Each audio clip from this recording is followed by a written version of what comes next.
మనం ప్రేమించే వాళ్ళకి మన చేతులతో ఇలాంటి క్యూట్ టెక్స్చర్ ఆర్ట్ ఇదంతా టిష్యూతోనే చేశాననమాట. మీరు నమ్మరు కదా! అసలు ఎంత ట్రెండింగ్ అవుతుందంటే ఇది టెక్స్చర్డ్ ఆర్ట్ అనమాట. నేను ఫస్ట్ డౌట్‌గానే స్టార్ట్ చేశాను. ఎట్లొస్తదో ఏంటో ఫస్ట్ ట్రై అనుకున్నాననమాట. కానీ అవుట్‌పుట్ చూసాక దీనమ్మ అనిపించిందనమాట. ఈ పాండానే తీసుకోవడానికి గల కారణం ఏంటక్కా అని మీరు అనుకోవచ్చనమాట. ఇది చేస్తున్నప్పుడు నా మనసులో ఒక్కటే కదిలింది. సో, అది నేను మీతో పంచుకోవాలనుకున్నాను.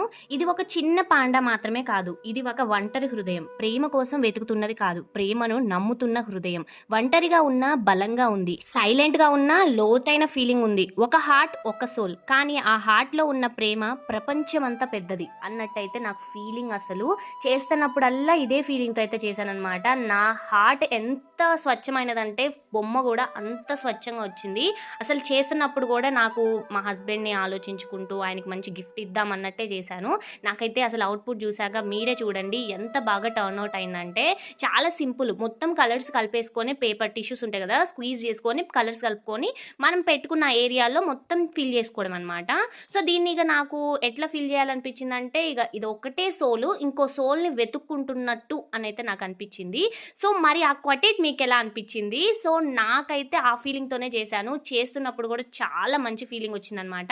మరి మీకు ఎలా నచ్చింది గైస్? ఈ టెక్స్చర్ ఆర్ట్ మీకు నచ్చిందా లేదో కామెంట్ చేయండి. ఇకపోతే ఈ పెయింట్స్ వచ్చేసి నేను మీషోలో తీసుకున్నాను. చాలా ఆఫర్ ప్రైస్కి వచ్చిందనమాట. చాలా తక్కువ రేటే అనమాట. సో మీకు కావాలనుకుంటే లింక్ అని కామెంట్ చేయండి. డైరెక్ట్ అయితే డిఎం చేసేస్తాను. యూట్యూబ్లో అయితే మన కమ్యూనిటీ ఒకసారి చూసేయండి. మరి దీనికి ఒక ఫ్రేమ్ కడితే బాగుంటుందా లేకపోతే ఒక స్టాండ్ పెట్టి మన టేబుల్ మీద పెట్టుకుంటే బాగుంటుందా లేదో కామెంట్ చేయండి. మీ ఐడియాస్ని కూడా ఇంప్లిమెంట్ చేసేసి నెక్స్ట్ వీడియోస్లో అయితే పోస్ట్ చేస్తాను. ఖచ్చితంగా ఫాలో చేయడం మర్చిపోకండి.